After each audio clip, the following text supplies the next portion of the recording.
And it is official. Shalom, everybody. You should be able to see me. I can see you. It's your brother Isaiah Yashral, and we're doing the Torah portion right now in VR. Wait, I do it right. VR. VR. All right, however.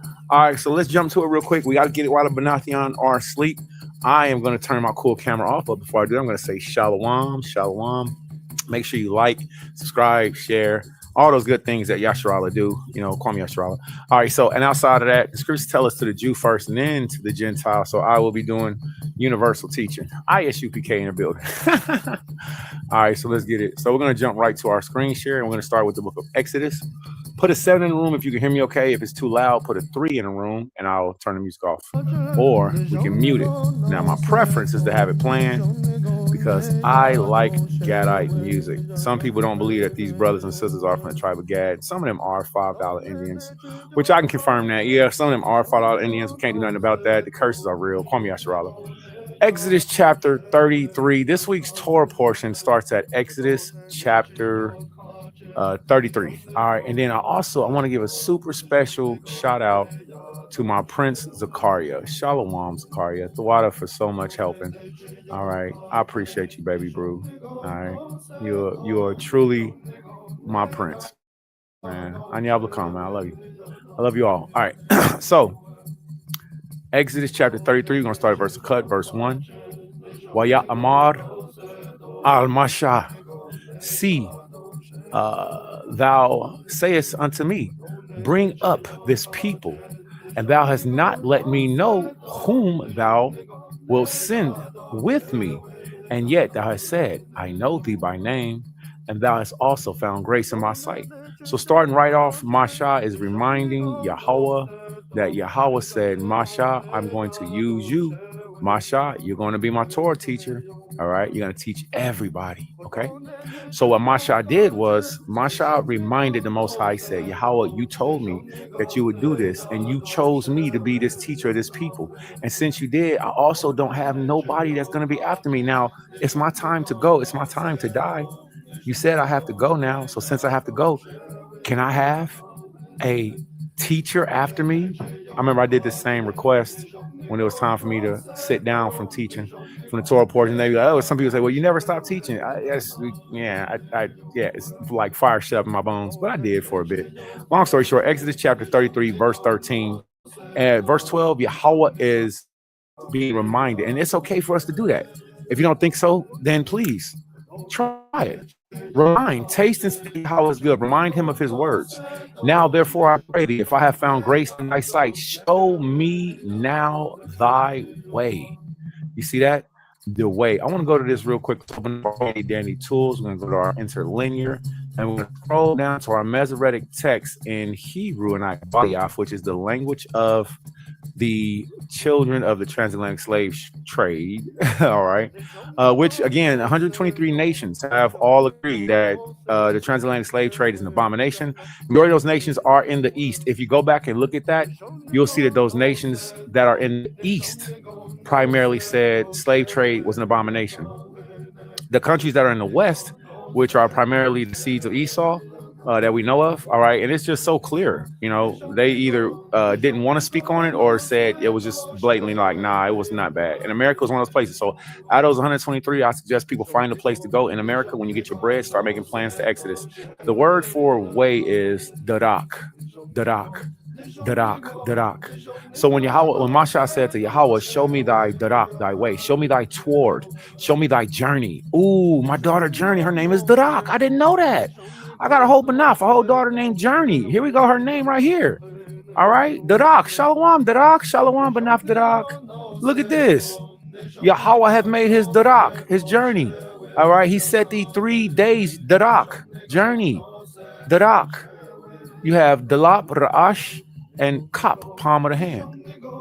Wow, that's beautiful. So if you know anybody named Journey, their name is Darak, right? Well, you can probably, play around with it. But this is beautiful. Now, watch what the Most High says, okay? Watch what the Most High says back to Masha.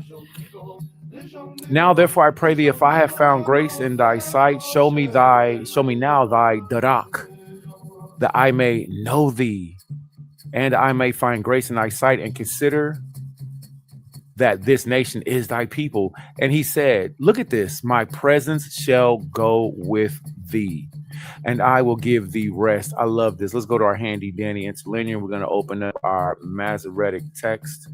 And in our Masoretic text, he says thy presence. Now, I love this verse right here because this is one of those precursor verses that shows that Yahushai is in the Old Testament. Look, Yahushai is also called Panya, Panyam. He says, my face. Yahushai is the face of Yahweh. What did Yahushai say in the New Testament? He said, when you see me, you have seen the Father. Yahushai is the face of Yahweh. Panah. Panyam is our word that's here. So this is Panyam, right? Panyam. He says, I will send my faces, my presence. Let's see what he says. When he says my presence with me, he says, I will send my Panyam before, my face before, my presence before, my because, my sight, my countenance. Wow, that's powerful. You know why that's countenance is powerful? Because we find the same thing in the book of 2nd Ezra. When the Lord turned his countenance, the one who comes, 2nd Ezra chapter 13, he turns his face to fight against the face forces. All right, he turns his face to fight against the world powers that be. All right, hold that thought real quick. Let's pull this up real quick. I don't want to copy paste. We're gonna get, all right, we're gonna get 2nd Ezra. All right, and we're gonna get chapter 13. Now, 2nd Ezra chapter 13.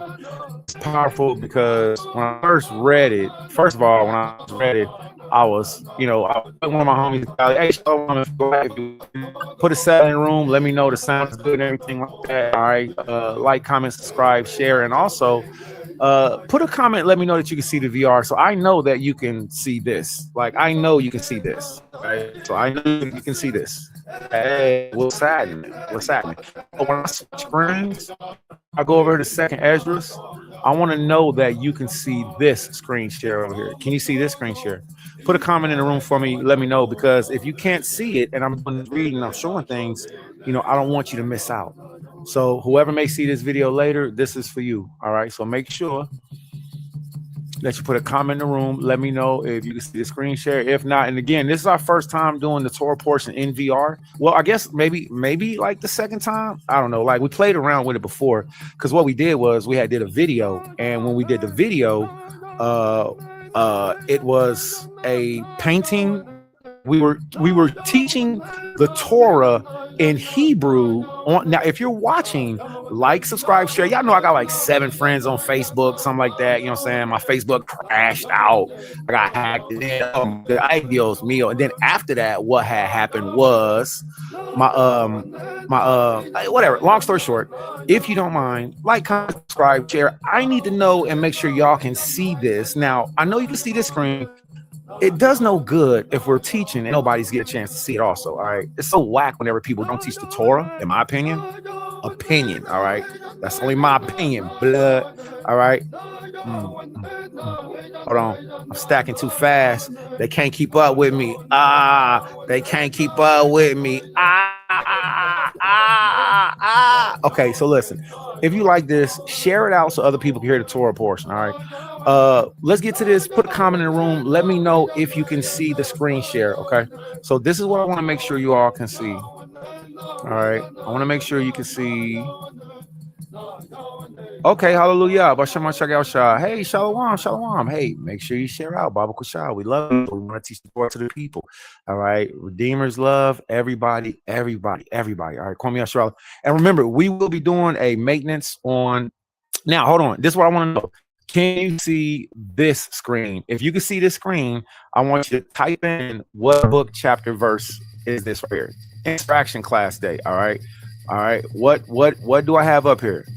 All right. So I can't see you all screen. I can only see this page.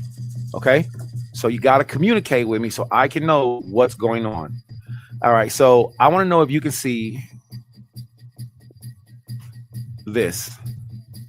All right. Put in the book, chapter, verse, if you can see what we're reading.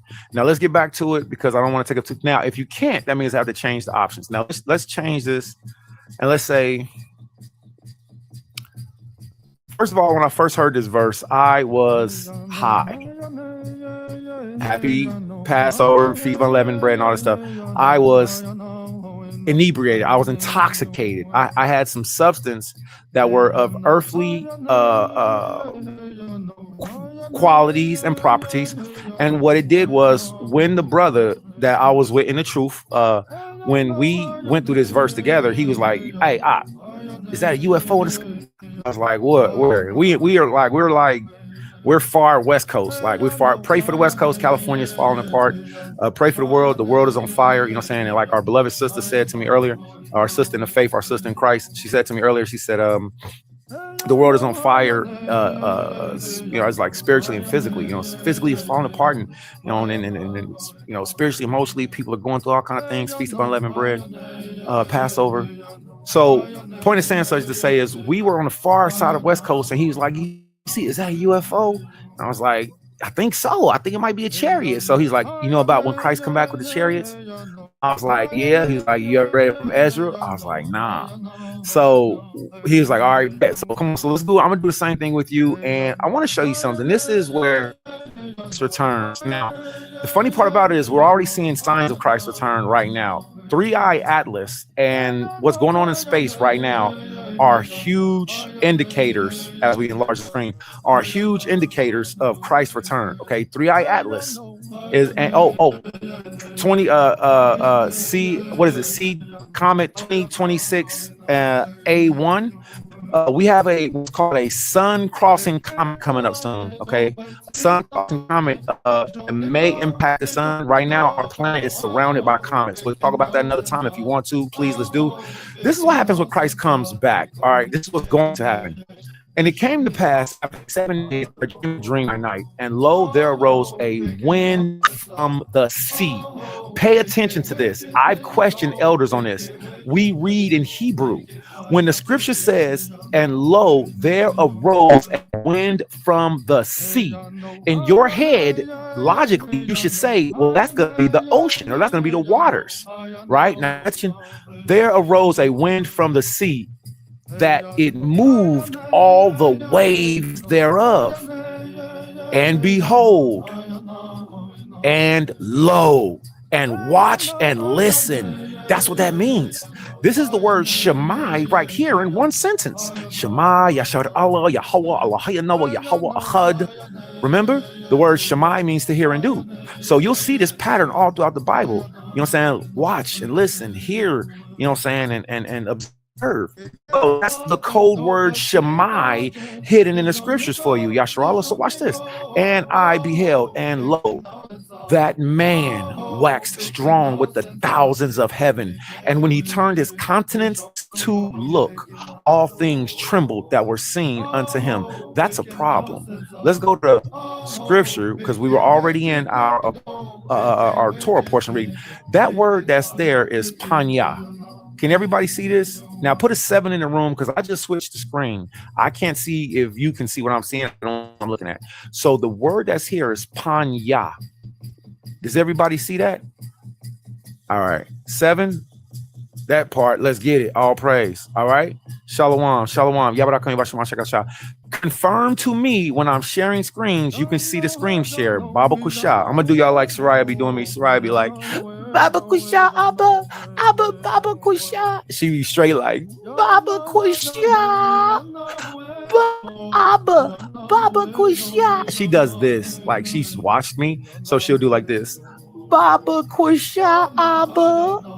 Oh my goodness. So Baba Kusha, let me know if you all can know 7. All right. Can't read it. Okay, there we go. I got a comment on there. All right, boom. Appreciate that. All right. Let's switch to this real quick, and this will be a huge help. All right. So we got I can't read it. Hey, you got that Shalom. Let's go. Hey, number should be going up too. We got a problem right here. All right. Here's the problem. Here's the problem. I have about 7 YouTube friends. I teach truth. I'm not good at clickbait. I'm not good at lying and making up stuff and being like tricking people. And once people get over here, they start to be like, "Oh, this dude talking about something." Problem is that number need to go up. Now, since we're doing this like this, and I want to make sure everybody can see, so I appreciate you. Share out. You got more friends than me. Just be kind. Baba, quick. All right, let's get to it. All right, so I need a verbal confirmation. I appreciate that. 7. but I need to see words that you can see the screen share. So let's get back to this. Let's get back to the screen share, and we're gonna do. If you can't see it, maybe I can make it larger. Let's see. See, maybe we can make it larger. Let's get it.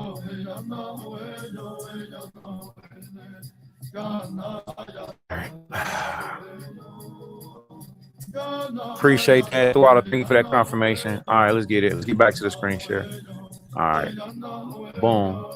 Open up, baby. Open up, little baby. All right. So there we go. All right. Screen share. Screen share, you're doing too much.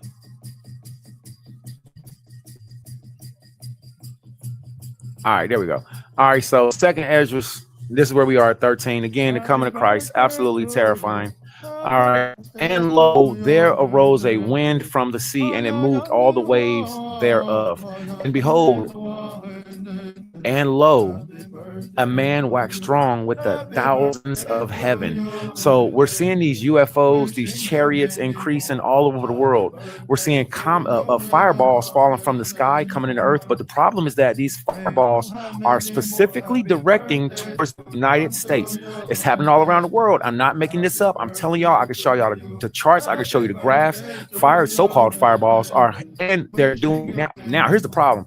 Some of these fireballs are doing maneuvers. When do fireballs do maneuvers?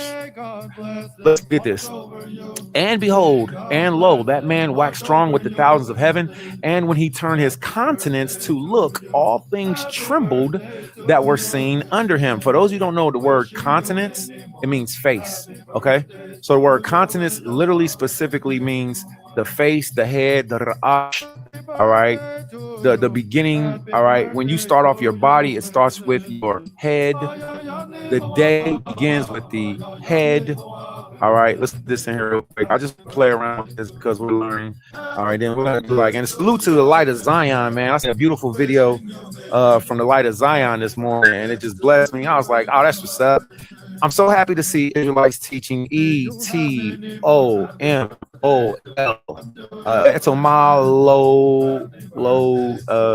G. I'm so happy to see not only Israelites communities teaching etymology more, which I know we've been doing this for so long. There's nothing new under the sun. I haven't set any standards or trends that people already know of. I will say this though, when you specifically go to this website that I like to share, you will find that this is a beautiful jewel. But what you got to do is not just come here, you got to read the entire thing. So for all of my friends and families and those that are learning together, which we all are, here's the tools that I like to use. Okay, you might have something better. I'm pretty sure you will. You're so smart. All of you are so intelligent. I love you so much. You'll have this website, and this helps you so much. Look at this word: continence, mid 13th century, continence, behavior, bearing, conduct, manners, early 14th century, outward appearance. Look, from Old English, from Old French, continence, demeanor, bearing, conduct. From Latin, continentia. All right, it means what? Restraints. Whoa, what word is this? All right, moderation. Literally. Way one contains oneself. Oh my goodness. From continuum, present participle of contiere. Give it a try. To hold together, enclose. From assimilation of com, with, together. Tenere, I pronounced that incorrectly, I apologize.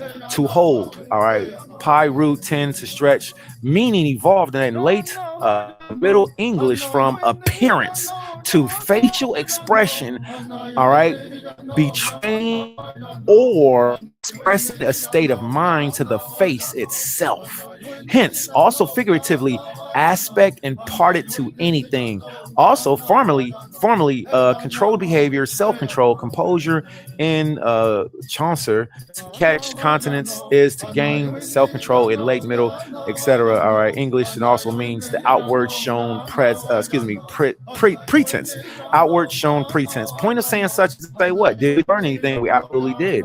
The word continence means it's expression from its whole demeanor. Once you see something, people who know me, they know I can't hide my countenance, right? I can't hide my countenance, right? My eyebrows, my face, everything says everything, even when I speak, says everything. So Yahushai's countenance, which is Christ in the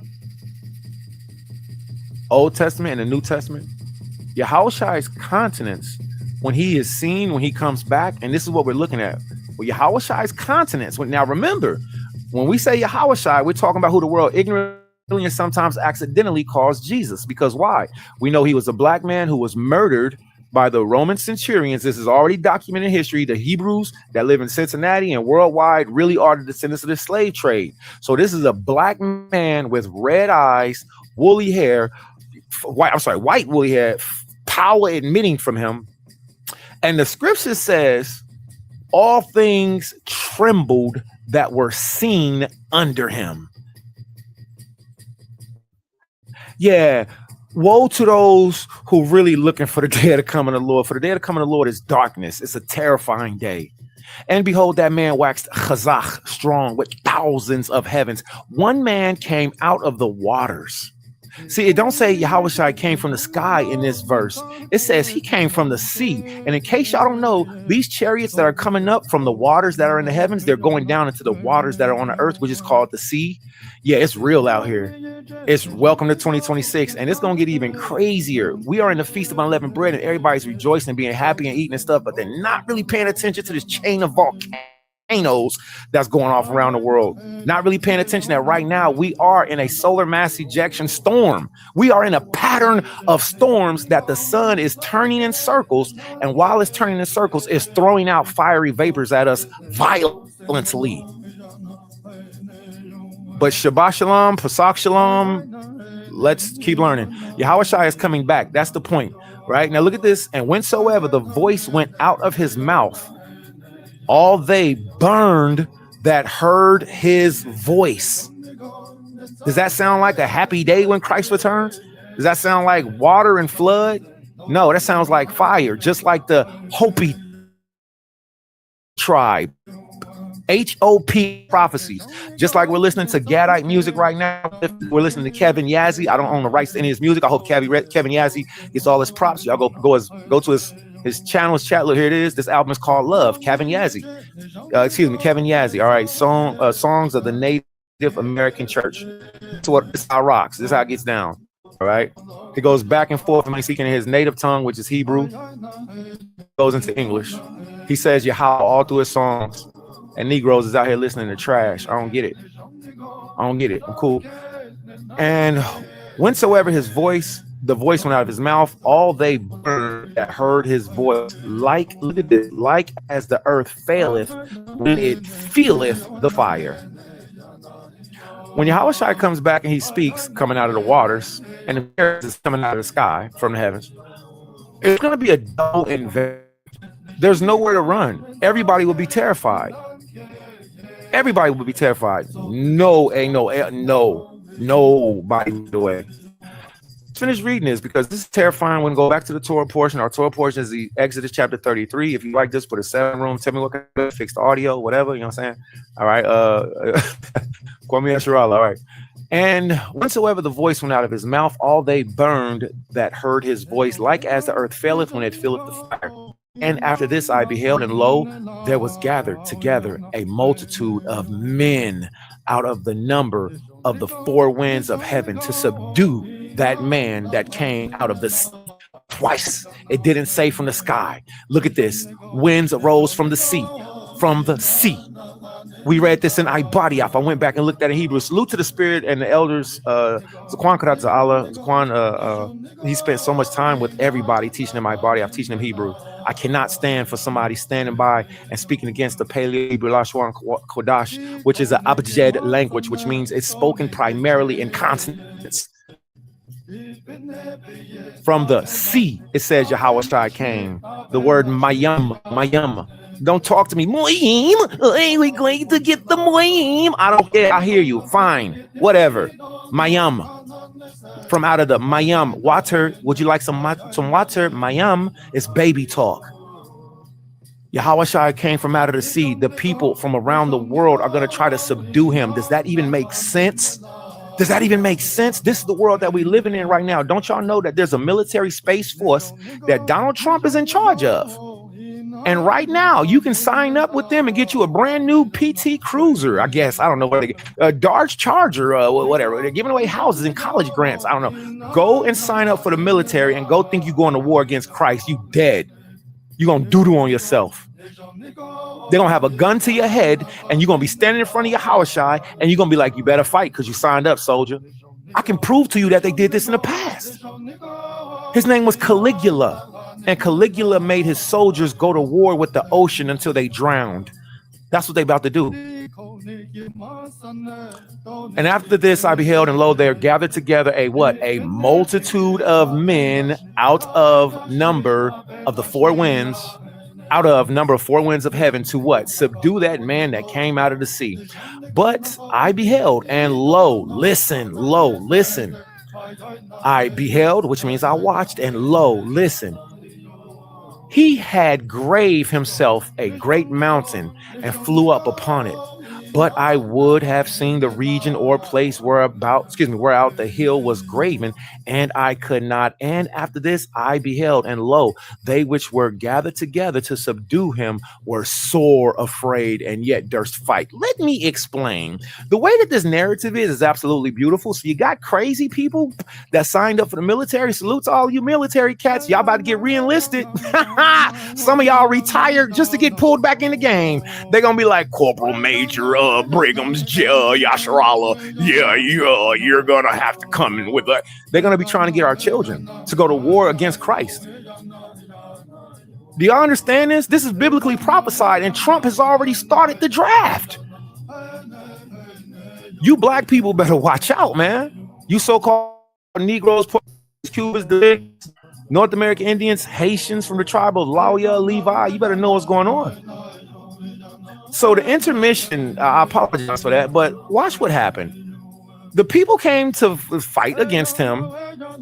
He's already exuberated violence. Yahushua came, brought fire. People came together to fight against him. Ezra says he looked at him and flew away. When he flew away, look at what Christ does in the future. But I beheld, and lo, he had graved. This means he made himself a great mountain and flew up upon it. Didn't even sweat the people that he made. Christ is going to come and destroy his own creation. Looked at the people, and I pray to the Most High that my family, my Mashpakai, if we see this day that we don't got no parts in this stupid fight that they're going to try to do in Christ. Because right now you can join the Space Force. They put top flight niggas, that's the most smart niggas in your community, in the Air Force. Top flight, the smartest niggas go to the Air Force. See, I was a grunt. I would have been in the Army. I would have been like, just running. Nah, they want a smart niggas in the Air Force so y'all can come back re-enlisted and go and fight Christ. All the Marines, listen, I pray all of them brothers be safe. Christ told you soldiers what to do. He told you don't abuse nobody and be happy with your wages.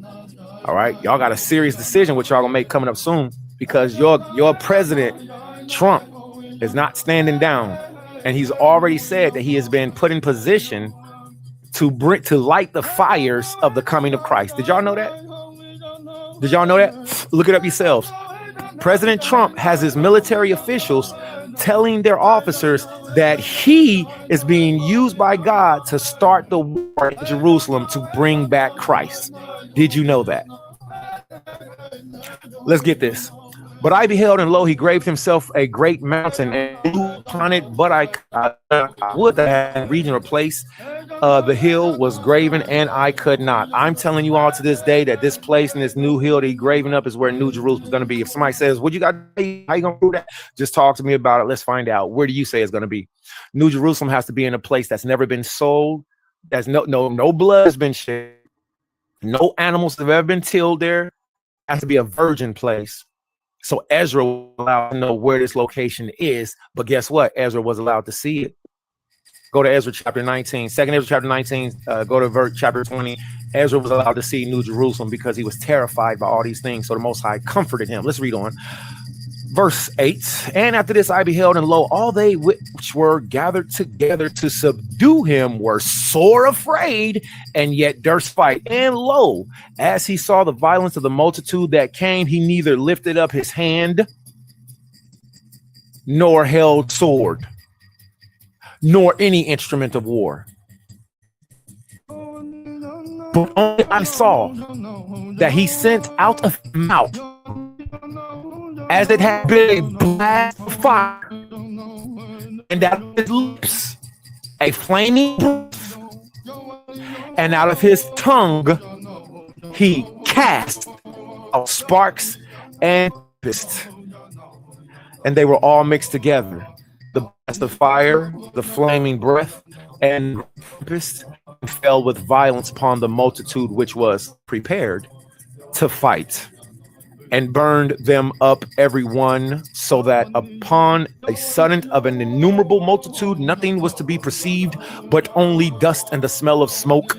When I saw this, I was afraid. This is what it's going to be like when Christ comes back. This is what we're seeing happening in the skies right now. I'm telling y'all, I love watching the stars. I love watching the moon. I love watching the constellations. I was called a diviner at times because I wanted to practice what Daniel practiced ever since I was a virgin.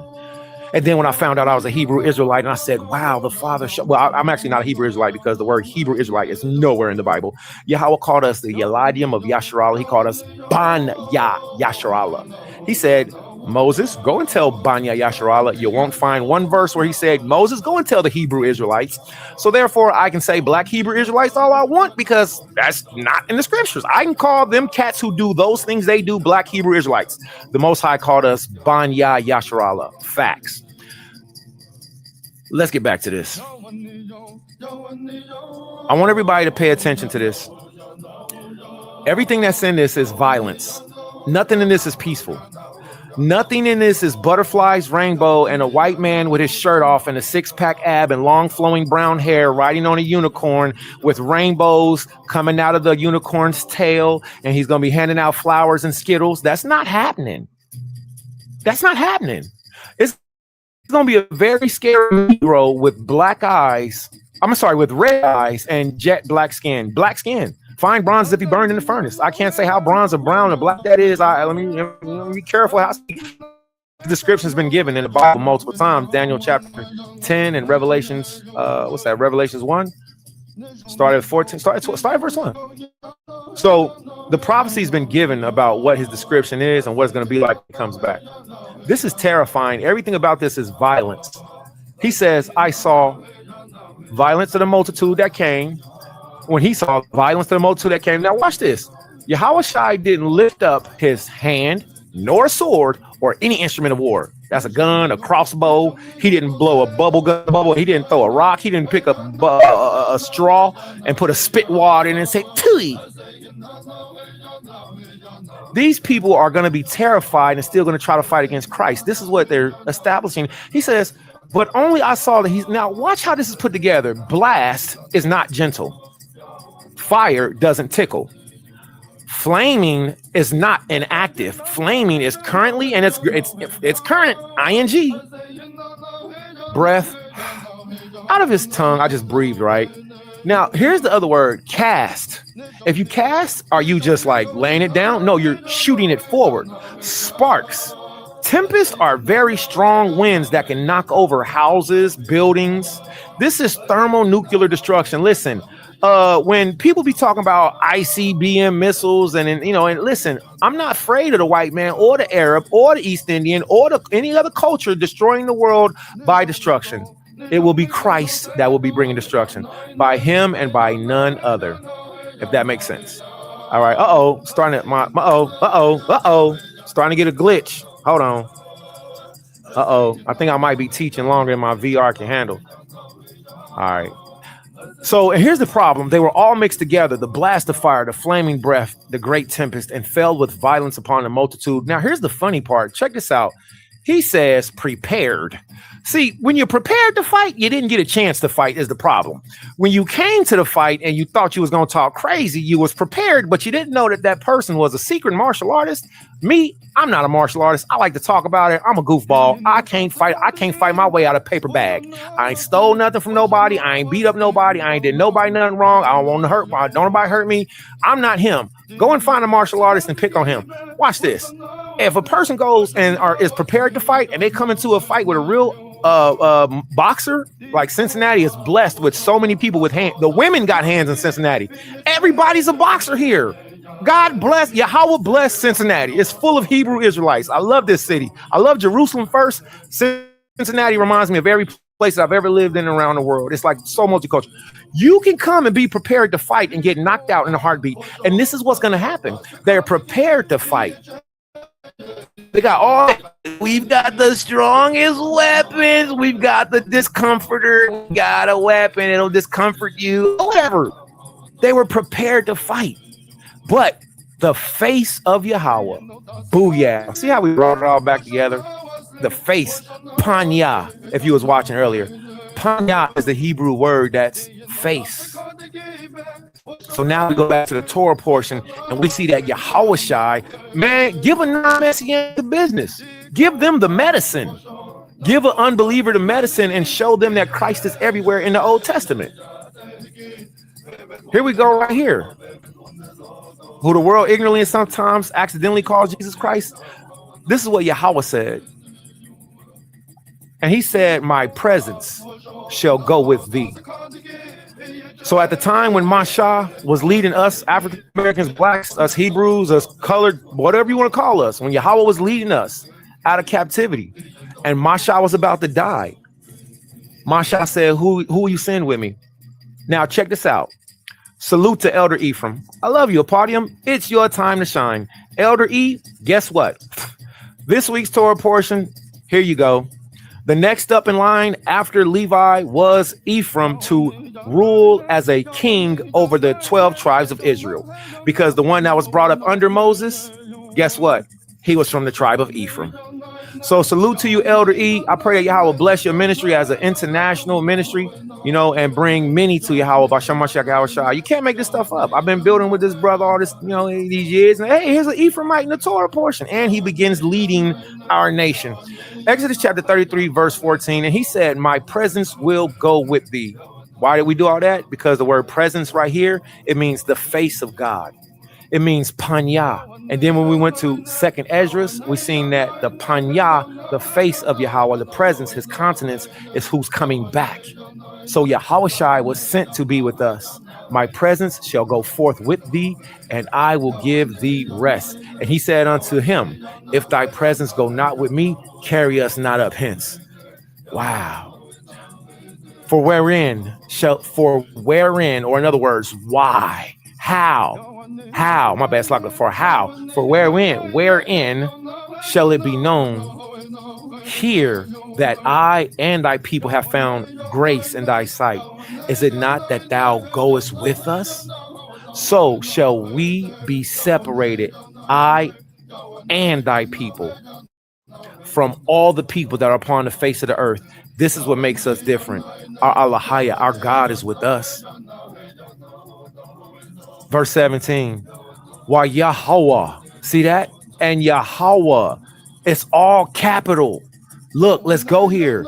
So we see that there's a communicative difference, just like when the Most High is speaking the difference between the Israelites and he's speaking between Gentiles. Because I got to get on that eventually, because I'm just, that's a fun one. When the Most High is speaking the difference, he makes a difference. Here's Yahweh's name right here. That's what we call the so-called tetragrammaton. Tetragrammaton, as they say. See, they say Yehovah. Whenever you see all caps, capital L, capital O, capital R, capital D, that is the name of the Most High. We say Yahweh. If you want to say, oh, that's Yehovah. Oh, that's Yevi. If you want, hey, you know what? Rock out. If you want to learn how to pronounce it in Paleo Hebrew, rock with me. Temporarily, because I am not... I am a long-term person, but it seems like I'm like a lifeboat. People are like only attached to me for so long until they get what they need and they jump ship and then they be like, I'm good. So I'm a lifeboat. So if you need a temporary attachment, rock in. All right. So we see that Exodus chapter 33, verse 17, it's Yahweh that's speaking to Moses. Waya Amar al-Masha.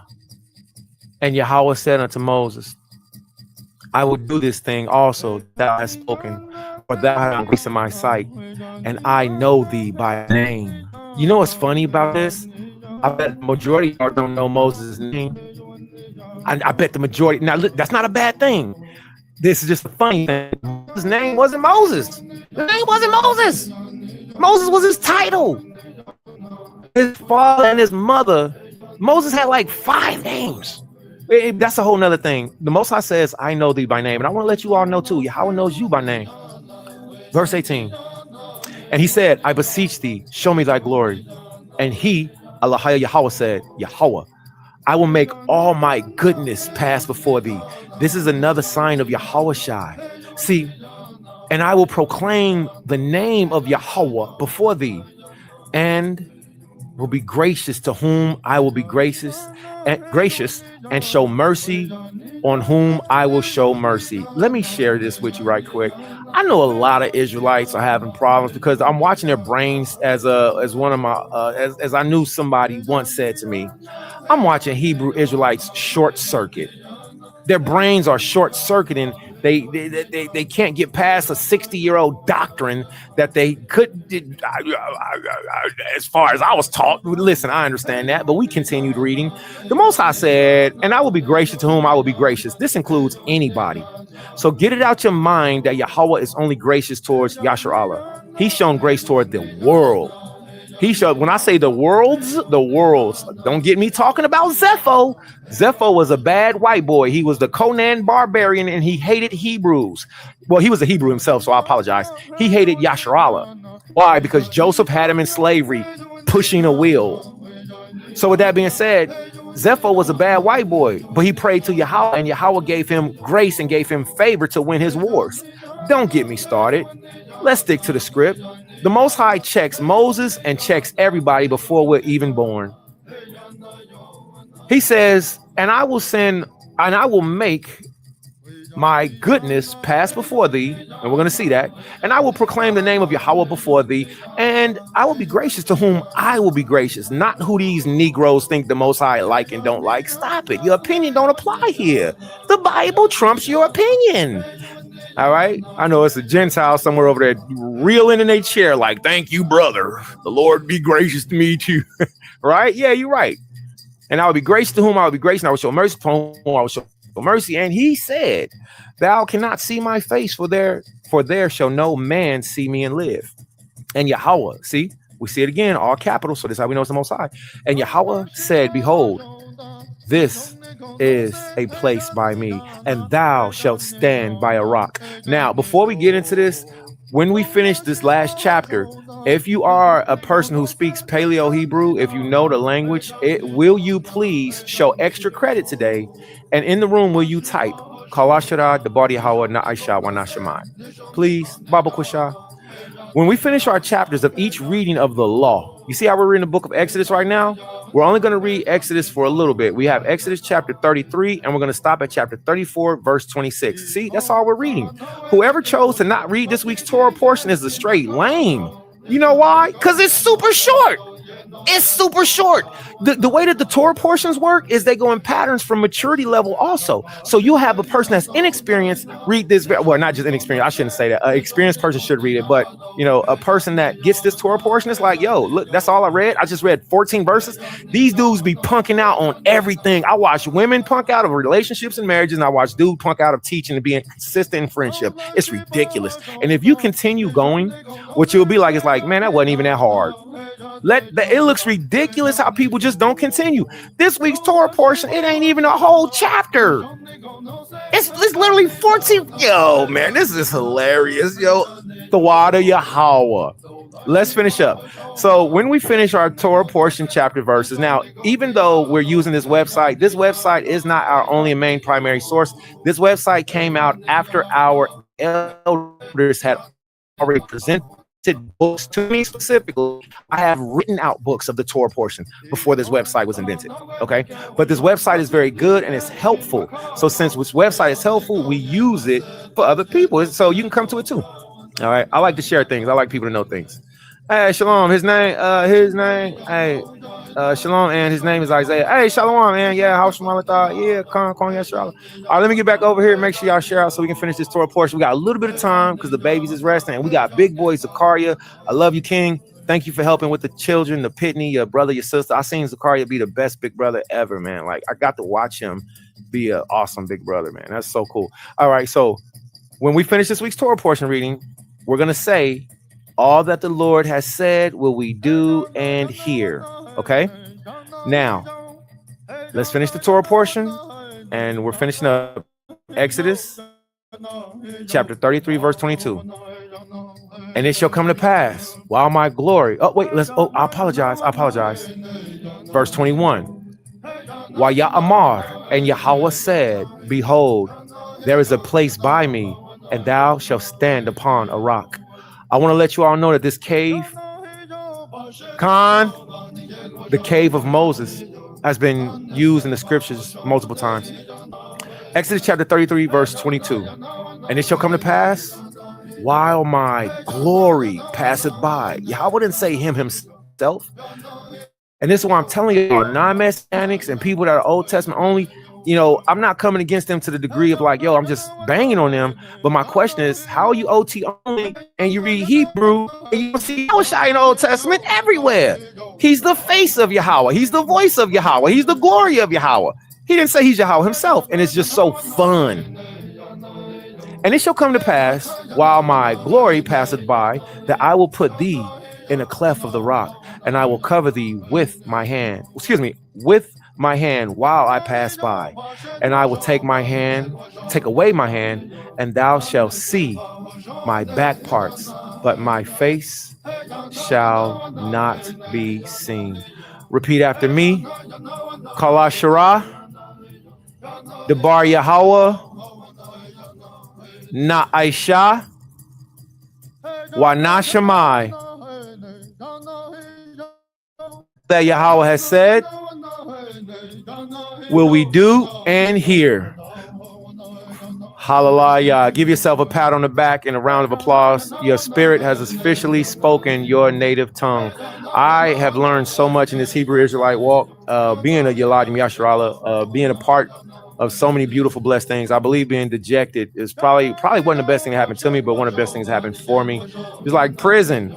That wasn't the best thing that happened to me, but it was the best thing that happened for me. For real. So, because your boy was wild. I'm talking about two skate Tony. Boy. Cold, two skate Tony. Yeah.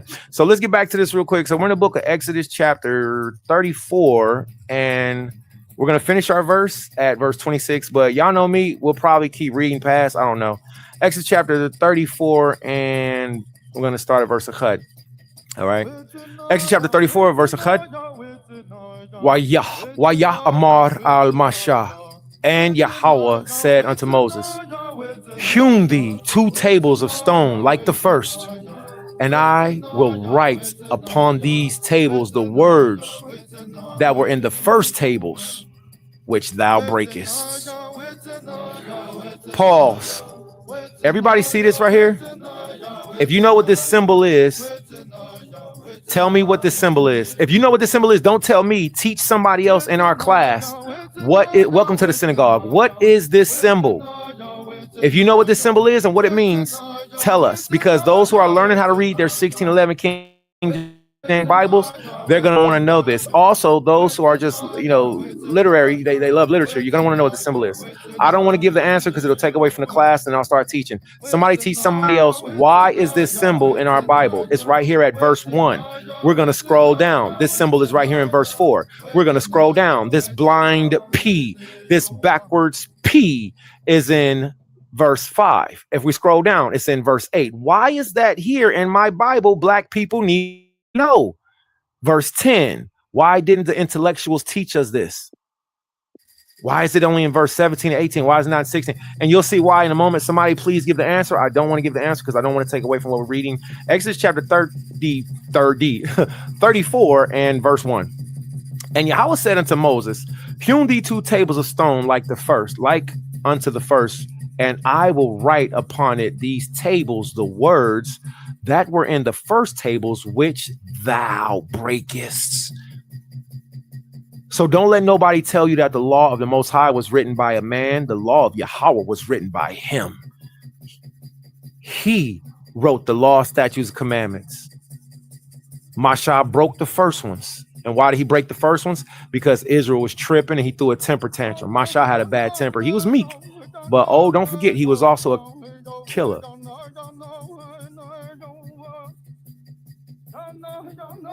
And be ready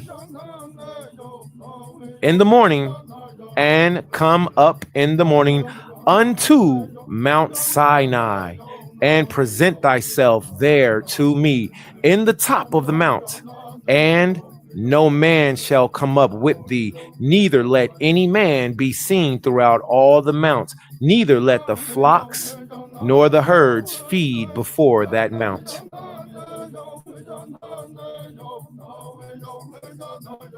And he hewn 2 tables of stone like unto the first, and Masha, Musa, Musi, oy vey, no, Masha, and Masha, all baby sounds. Abba, Masha, la, Khan, Shalawam, Masha.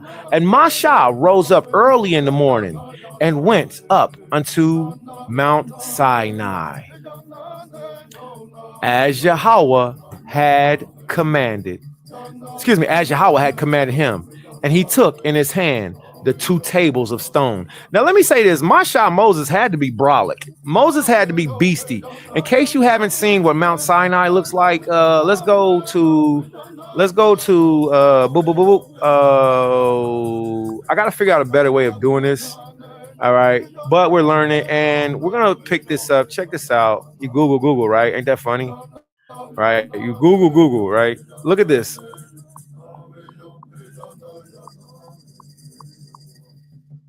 MOU, my bad. MOUNTSI. There we go. The real Mount Sinai. Booyah. All right. So I'm going to put this down for just a second. Now, let me show everybody this. We're going to go to these images. And from these images, we are going to make our screen just a little bit larger. Okay. Now, here's what we have. This image is the real Mount Sinai.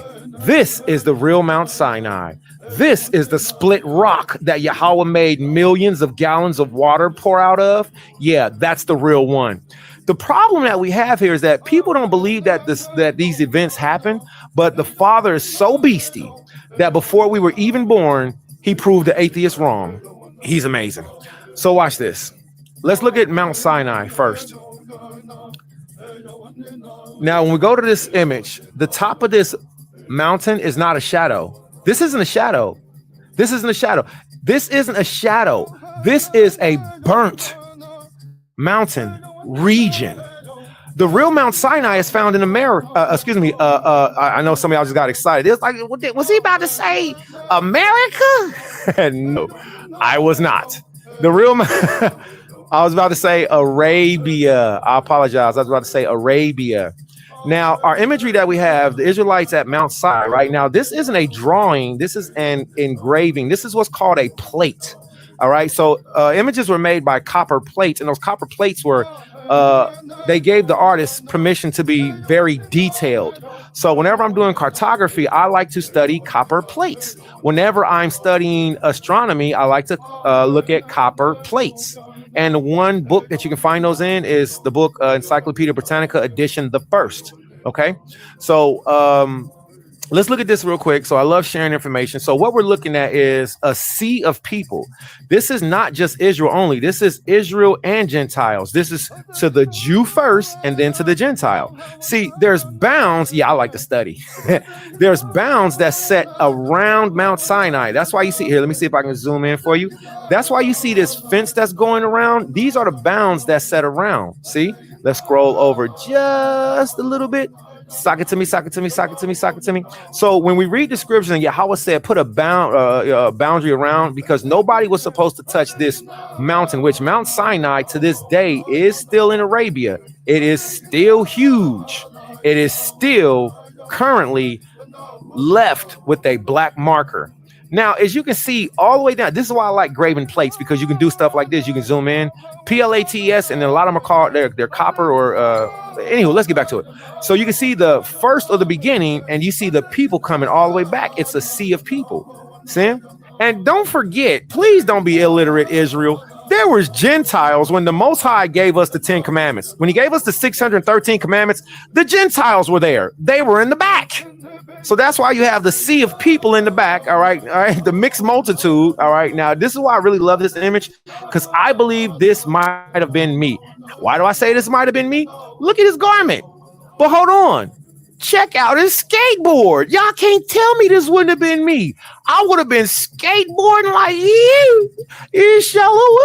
So, anywho, with that being said, find yourself in here. Kwame Ashrala. Here's a website that you can use. Now, one of the fun parts about it is that where Mount Sinai is located is in Jebel Musa, all right, which is called the Mountain of Musa, all right. Now, this is the region that's directly under Turkey. So right here we have well, everybody knows, all right, so this is the region that is so-called Africa. This is Jerusalem, which is, Yerushalayim, if I choose not thee above my chief joy, let my right hand forget its cunning and my tongue cleave to the roof of its mouth. So as we see, this corner over here is the western, what's that, west? Yes, East Africa, west, yeah, East Africa, yes, East Africa. Here's something interesting about this. This area has officially broken off of Africa. So this is an old map, because this is floating off into the landmass of Lemuria right here. So this is where India and Abraham was, right? So boom, up here in this region, if we go to the top of this map, we have Turkey. Istanbul will be over here where this red symbol is. And we lived over here and traveled back and forth. If you come down, where Noah's Ark rested at is the same place where Arabia is directly under. It's so beautiful. So Noah's Ark is up here with this symbol. I have to go to another map to show you. I don't want to do it. And then if you come directly down, you have where Noah's Ark landed. I'm sorry. Not Noah's Ark landed, but where Mount Sinai. Yeah, Jebel Musa. All right. I'm sorry, Jebel Musa. All right, so this is the great crossing as we came across. Boom. This location can still be seen. Like there's literally a bridge that's under here, right? So we walked across from the continent of Africa. We went through. We came to our homeland, which is Arabia. So when you go home to Arabia, they'll call you Arabia. They don't, they'll call you in Arabic. No, not Arabia. They'll call you Arabia. All right. So this is a very super cool website. I want to get down to pictographs. So a way that we know that this is also Jebel Musa is because the images of the menorah were found there. The images of, every soul touching our feet were found there. Paleo Hebrew scriptures were found there. All right. The burnt mountain, the classic image of the prominent burnt looking peak towering over normal looking mountains. This is often concluded to be the results of God's presence on Mount Sinai, as described in Exodus chapter 19, the place where Yahweh Elohim descended on fire to deliver the 10 commandments in verse 18. All right. Now let's look at this real quick. All right. This is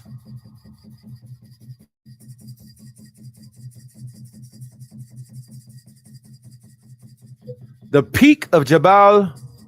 Friend of VR. Hey, Shalom. Hey, yo, what's up, homie? No, I don't want to talk right now. All right. Makla. Yeah, Jabal Makla. The peak of Jabal Makla. Now, this is also the region that's known where what's his name? Jethro was. right, is seen from a plateau of a mountain. Every single one of these rocks that's on this mountain are not only burnt, but they're burnt from the inside. This is not a shadow. You are officially able to see, Yahweh's so dope. He left signs of his proof. This isn't a shadow again. This is a burnt mountain peak. How do you take a mountain and burn it? How do you burn the peak of a mountain? Where do they even do that at? What kind of lighter do you have that can take a rock? You know what I'm saying? Pause. You know what I'm saying? Miami on crack rock. You know what I'm saying? No, we ain't talking about that type of rock. We're talking about geology. What type of lighter do you have that can do that? You don't. It takes the power of Yahweh to come down and burn the top of a mountain to prove that what he did was validate that, yes, I did deliver the children of Israel. You think the scriptures will talk about he came down with a mountain on fire and there would not be proof of a mountain actually on fire?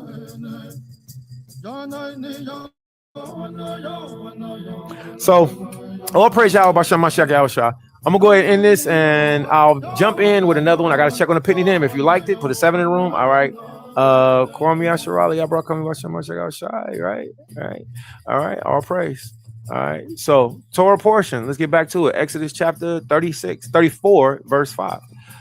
And Yahweh descended. Look at this. Exodus chapter 34. And let's go back up to, let's start from the top. Exodus chapter 34. So that's the Mount Sinai. I want everybody to take a look at that, but also look at that split rock too. All right, I really want to go into it, but we're short on time. And it seems one of my controllers. There we go. All right, Exodus chapter 34, verse 1.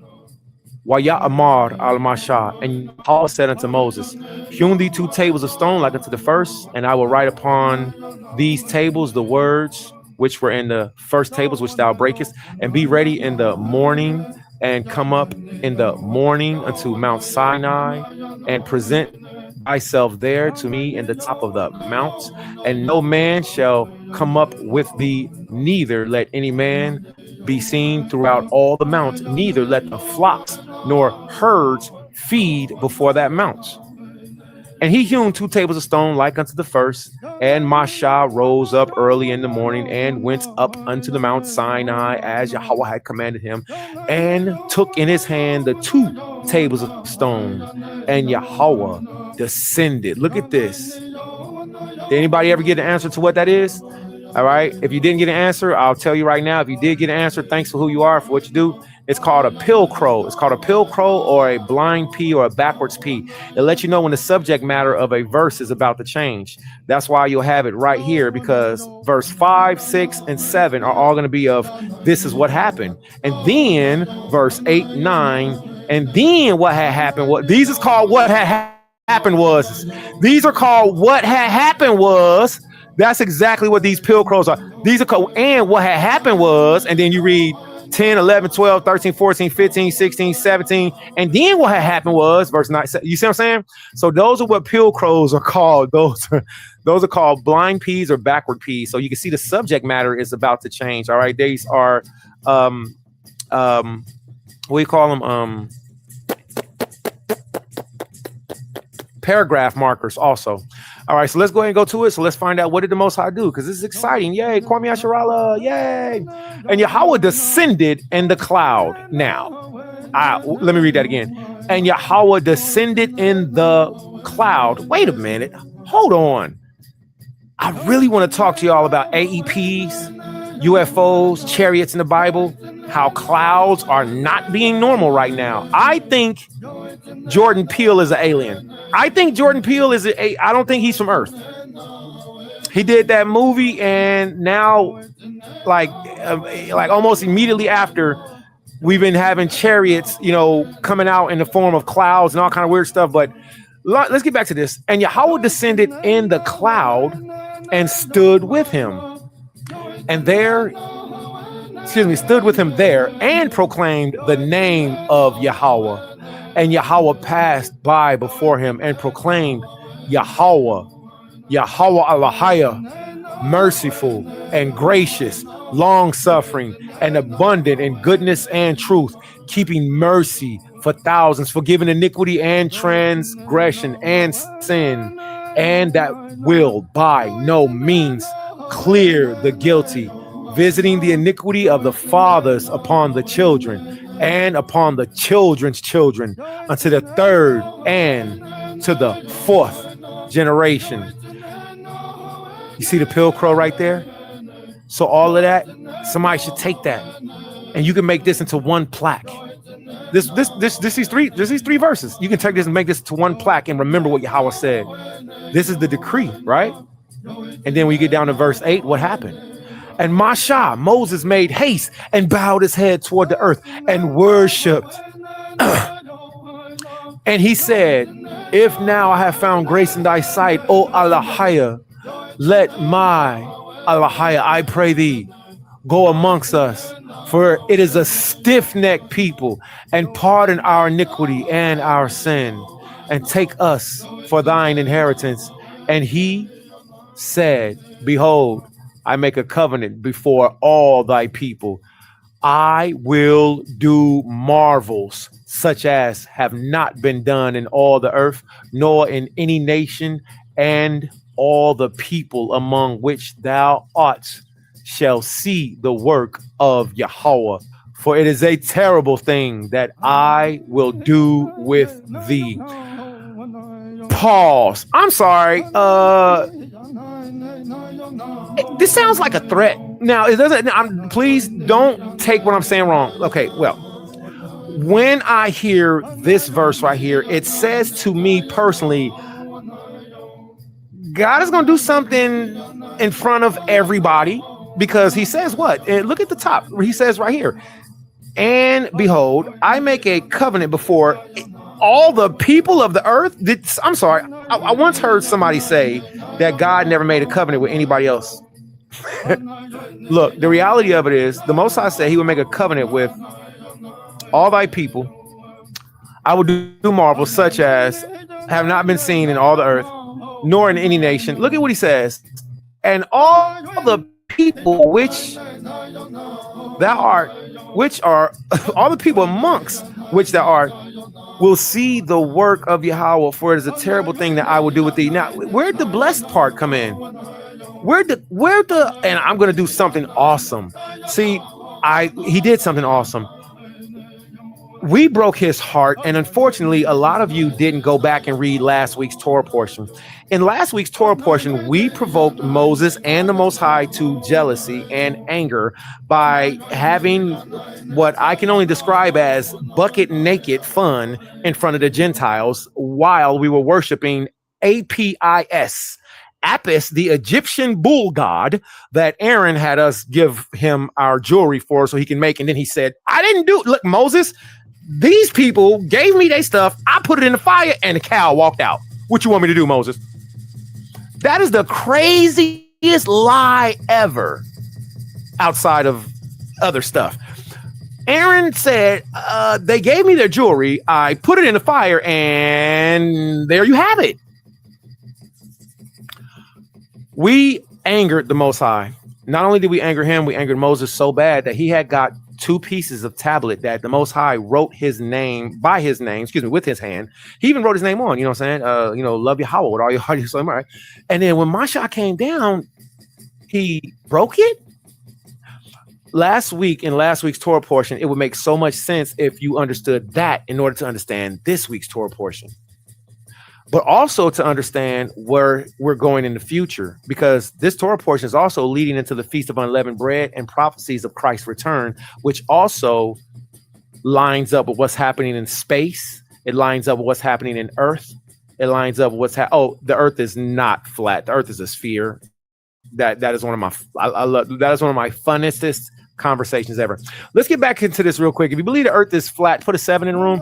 If you believe the earth is flat, put a 7 in the room. If you believe the earth is a sphere, put 2 7s in the room. All right. No matter, put an F for flat, put an S for sphere. All right. Yeah, let's do that. Put an F for flat, put an S for sphere. All right. The earth is a sphere. All right. Let's have fun with that later. All right. So the Most High says, for it is a terrible thing that I will do with thee. Observe thou that which I command thee this day. Behold, I drive out before thee the Amorite, the Canaanite, the Hittite, the Perizzite, the Hivite, and the Jebusite.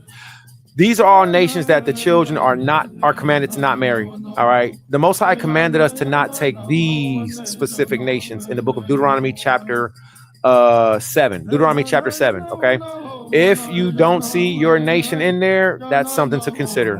Hold that thought real quick.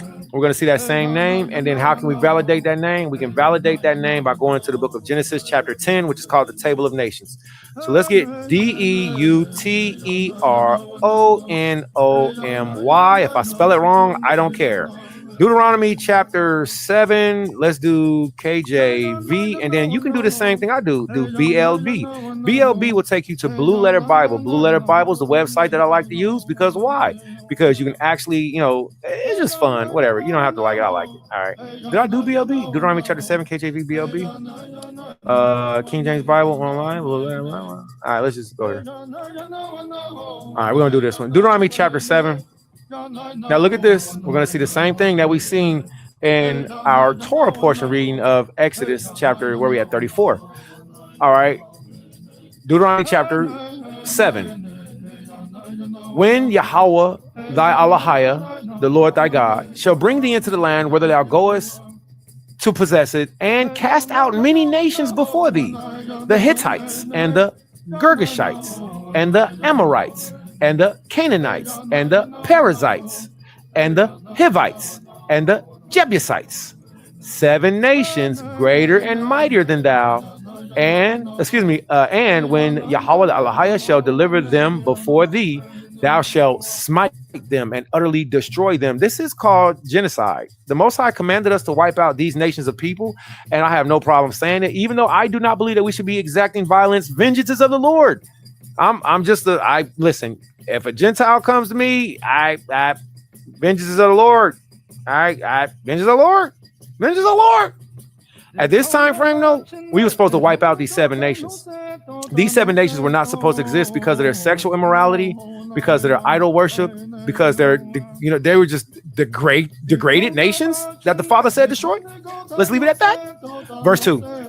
And when Yahweh the Elohim shall deliver them before thee, thou shalt smite them and utterly destroy them. Thou shalt make no covenant with them, nor show mercy unto them. Neither shalt thou make marriages with them. Thy daughter thou shalt not give unto his son, nor his daughter shalt thou take unto thy son, for they will turn away thy son from following me, that they may serve other gods. So the anger of Yahweh be kindled against you, and destroy thee suddenly. But thus shall ye deal with them. Ye shall destroy their altars and break down their images and cut down their groves and burn their graven images with fire. For thou art a holy people unto Yahweh thy God. Yahweh thy God hath chosen thee to be a special people unto himself above all people that are on the face of the earth. Yahweh did not set his love upon you, nor choose you because you were more in number than any people, for you were the fewest of all people. But because Yahweh loved you, and because he would keep his oath, which he had sworn unto your fathers, hath Yahweh brought you out with a mighty hand, and redeemed you out of the house of bondmen from the hand of Pharaoh the king. Happy feast of unleavened bread. Hallelujah. My hands look crazy. Oh, wow. Oh, I have hands. I have hands. I have hands. All right, let's get back to this. So this is Deuteronomy chapter 7. All right, the Most High shows his love to us, and he also tells us, do not marry these specific nations. Let's go back to Deuteronomy chapter 34. Observe thou that which I command you this day. Behold, I drive out before thee the Amorite, the Canaanite, the Hittite, the Perizzite, the Hivite, and the Jebusite. All right. Take heed to thyself that thou make take heed to thyself, lest thou make a covenant with the inhabitants of the land, whether thou goest, lest it be a snare in the midst of thee. But ye shall destroy their altars and break their images and cut down their groves. For thou shalt worship no other power. For Yahweh, whose name is jealous, is a jealous Elohim. Lest thou make a covenant with the inhabitants of the land and go a whoring with their gods and sacrifice unto their gods, and sacrifice unto, hold on, calm down, wait, hold on. All right, sorry about that, everybody. Our screen glitched out. Let's read on. And I'll pick it back up. I'm sorry for the interruption. Hivite Karasite. So the Most High says, verse 15, he says, make no covenant with these nations. He says, don't call on their gods that they worship. He says, cut down their images. He says, burn the way that they have their worship set up. He says, burn all of it down. Send through that purifying fire. Yasha, I sent you to come and clean up the land, right? I'm initially a maintenance technician. I'm here to fix things. For thou shalt worship no other God, for Yahweh, whose name is jealous, is a jealous God. Lest thou make a covenant with the inhabitants of the land, and they go a whoring after their gods, and do sacrifices unto their gods. And one call thee, and thou eat his sacrifice.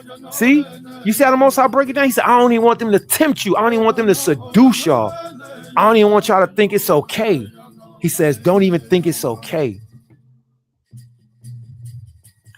Don't even get into a conversation with them about it's okay. I had a Gentile say, why did y'all tell him it had pork in it? Y'all should have just not said nothing and gave it to him. Everybody else looked at her in the room. I didn't even say nothing. I was like, may the Most High smite you. May the Most High judge you. I knew that woman hated me as soon as she said that. Less than a week later, I was unemployed. And she had to get that Jew up out of here. Coming here not eating pork. What's wrong with you? I said, it's okay. The Lord want me to teach, apparently, I guess. He don't want me. I don't know. Let's go through it. Exodus chapter 34, verse 15. All right. Lest thou make a covenant with the inhabitants of the land, and they go a whoring after, and, my bad.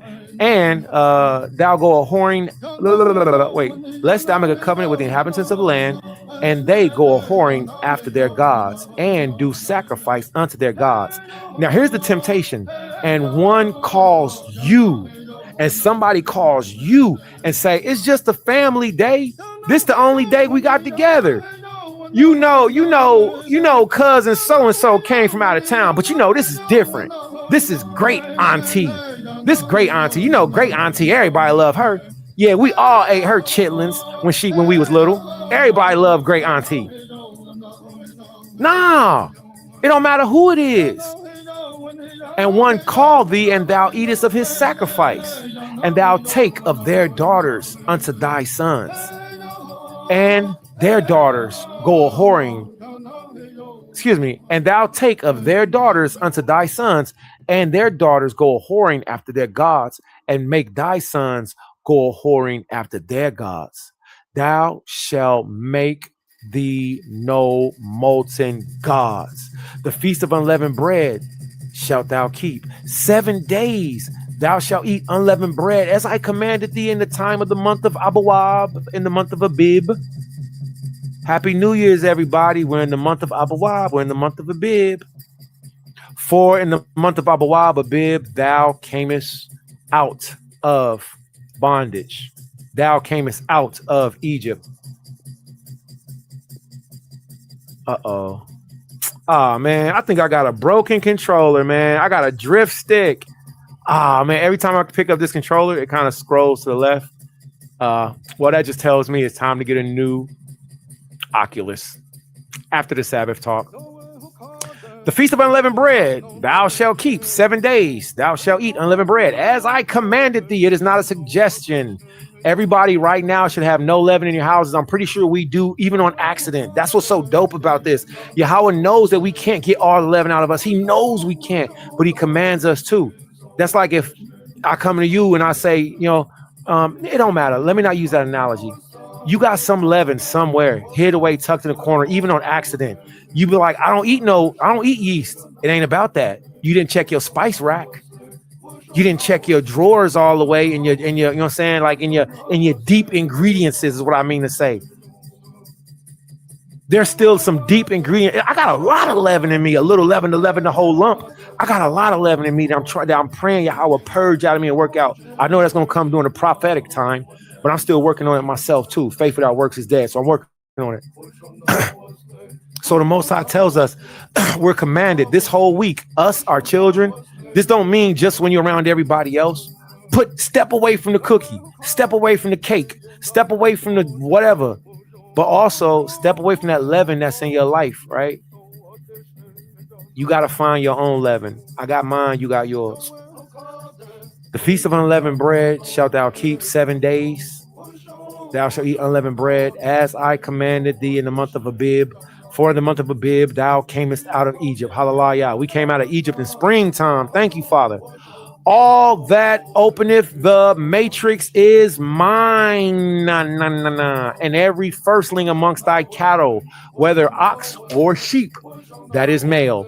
Let's go to this real quick, because once I seen this, I said, oh my, the matrix is in the Bible.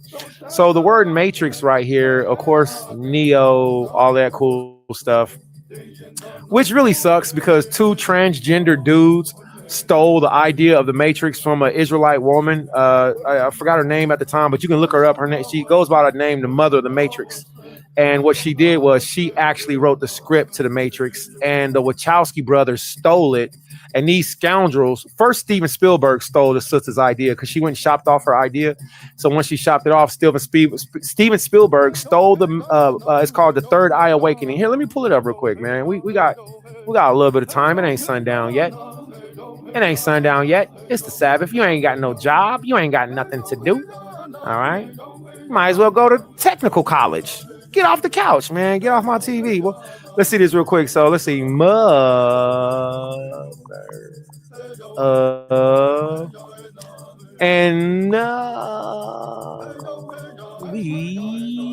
made. I messed up. Yeah, Sophia Stewart. That's her name. Sophia Stewart. Don't y'all know that it's so cool that the Bible says that Jacob is the former of all things?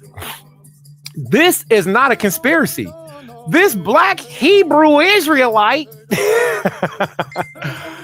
this Shemitic woman who is, just such a blessing. She's the one who wrote the Terminator movies. Steven Spielberg is dog self. He stole the Terminator movies, and the Wachowski brothers stole the Matrix movies from her. They were all the same movies. She's a millionaire. Her movies didn't get put out because the Wachowski brothers, and this was so scandalous. The Wachowski brothers, after they stole her movies and made box office hits off of the Matrix movies, guess what them dudes did? They went and turned themselves into women.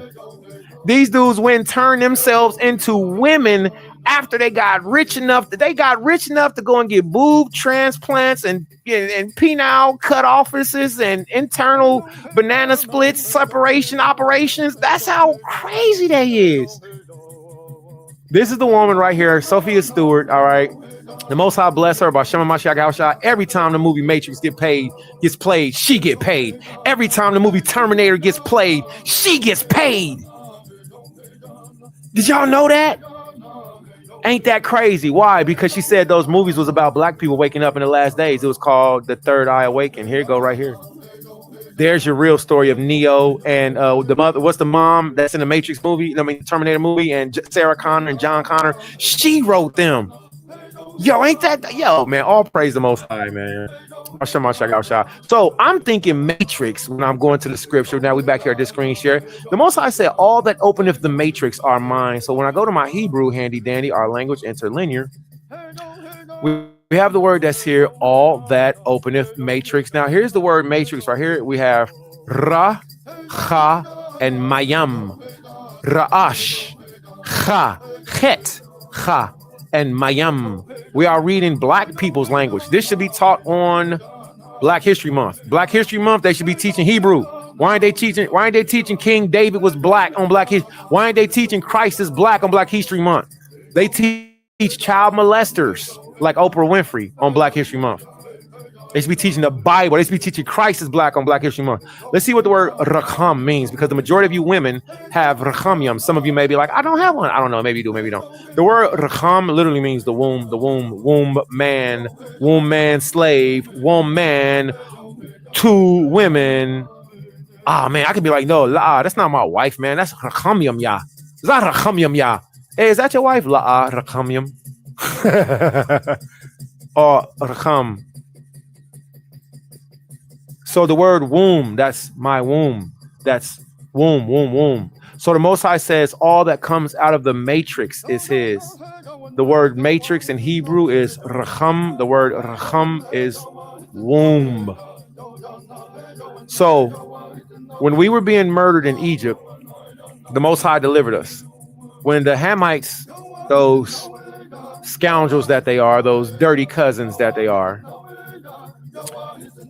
when the Hamites had us in captivity and they were murdering us, throwing our children in the river, using their babies to hunt down our babies, they used their babies like alarms. They used their babies like sentinels.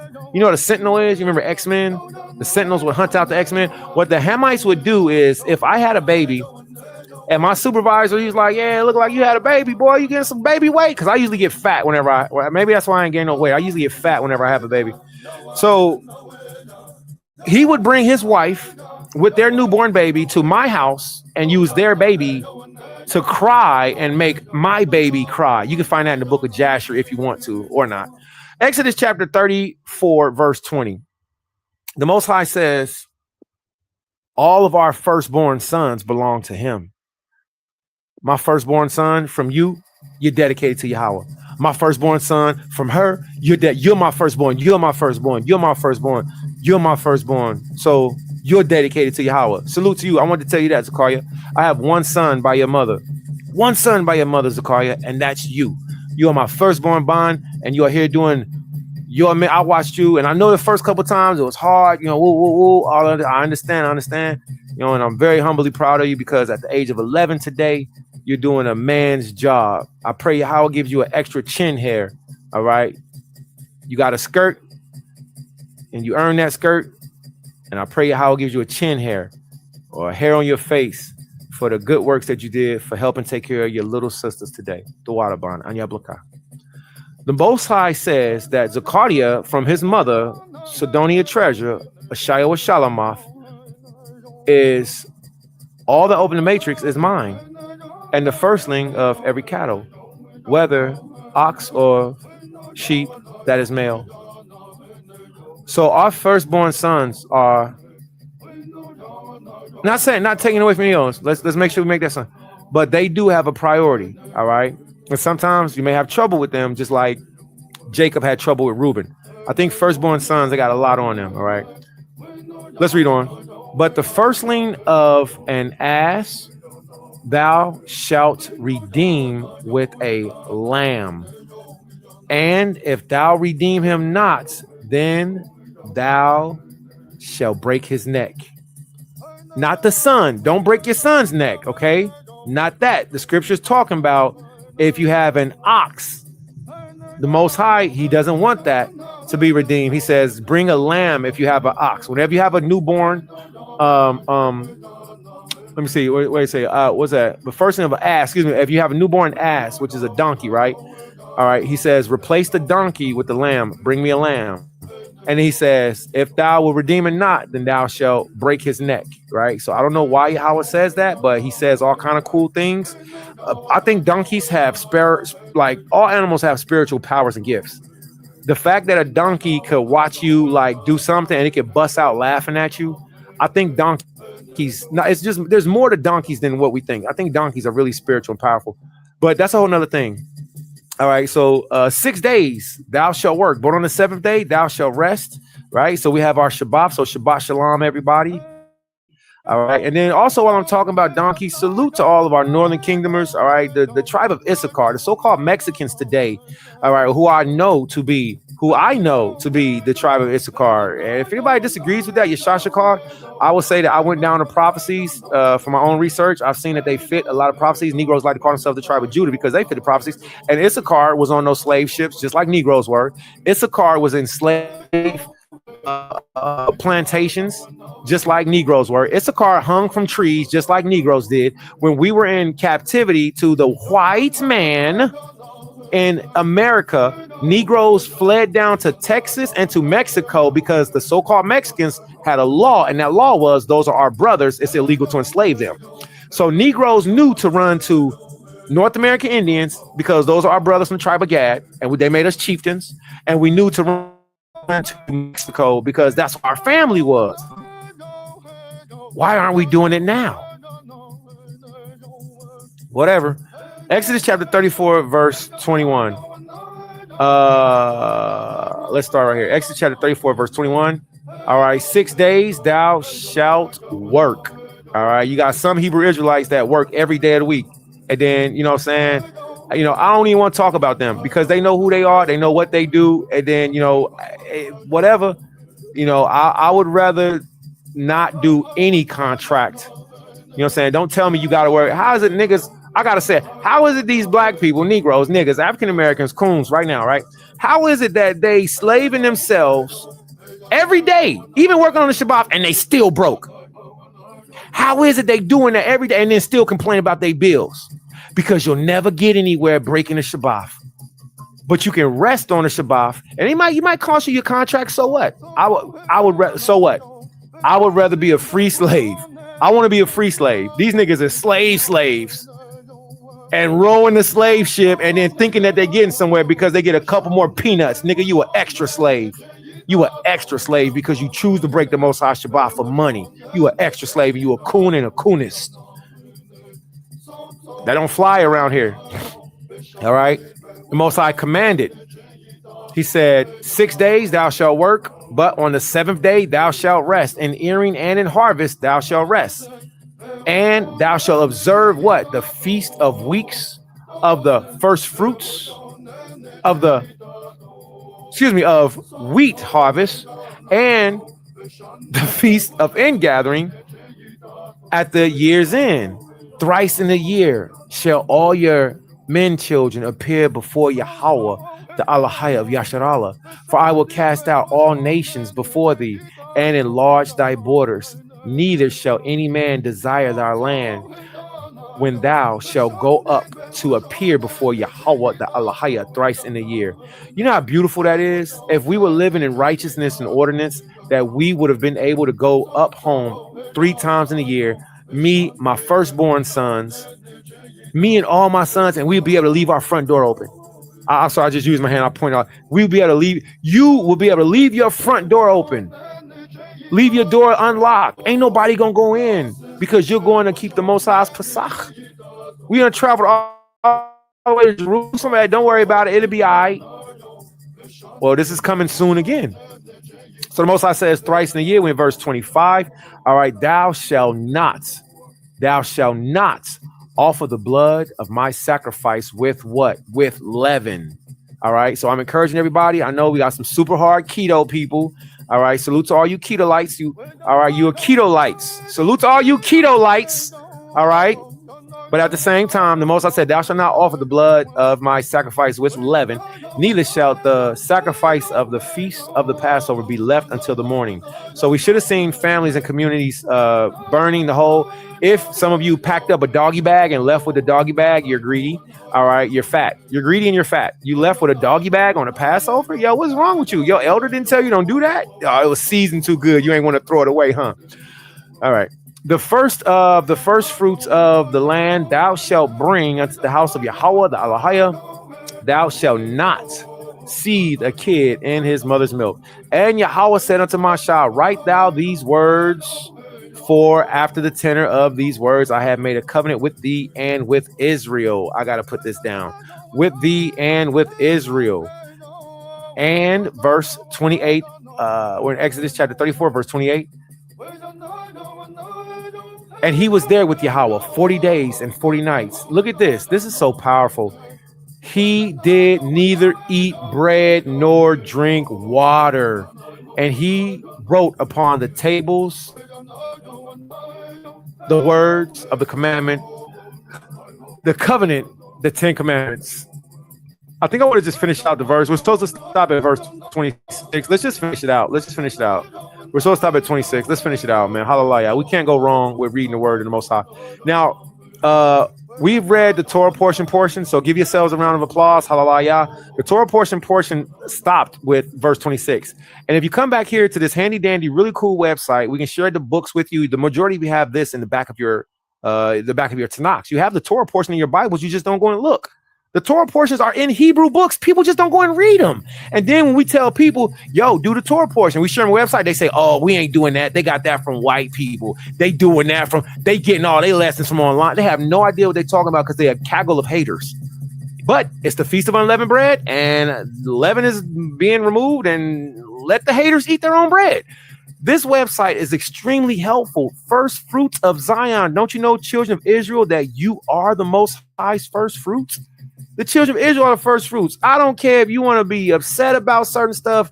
People that have a problem with learning and getting wisdom because they have a problem with other people, I'm totally cool on not being around. Totally cool. Because I can't allow myself to be stifled. If you want to use this website, it's dope. If you want to see our books, I can show you in our books. It's dope. We were supposed to start this week's Torah portion, and you all did it. Great job. It was only one chapter in the Torah. Now we read, isn't this funny? Ezekiel 37. I know who ain't gonna read it. You know what I'm talking? It's ridiculous. I know who should read it. There's a whole ministry out there called E37. If Elder Maharika would have picked this up and been like, man, he could have segued this way into a dope teaching. This is your whole ministry, E37.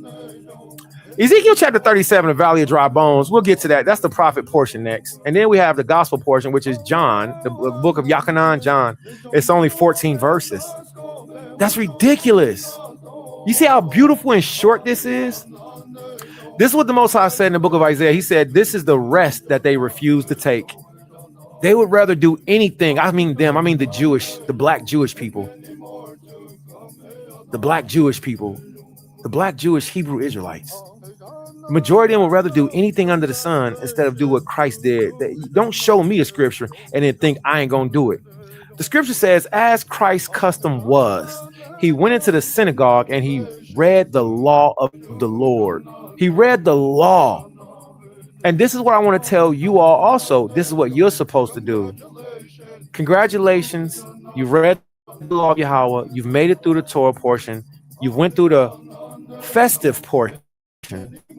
But let's get the extra credit and read all of the Torah portion. Let's read the whole chapter. All right. Somebody send, I got a call from Maharika, a couple calls. All right. Somebody send him a message. If you're from the house of Karatazaya, don't send him a message. If you're from the house of Karatazaya, don't.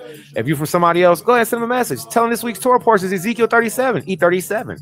But it only matters to people that it matters to. You don't have to do it.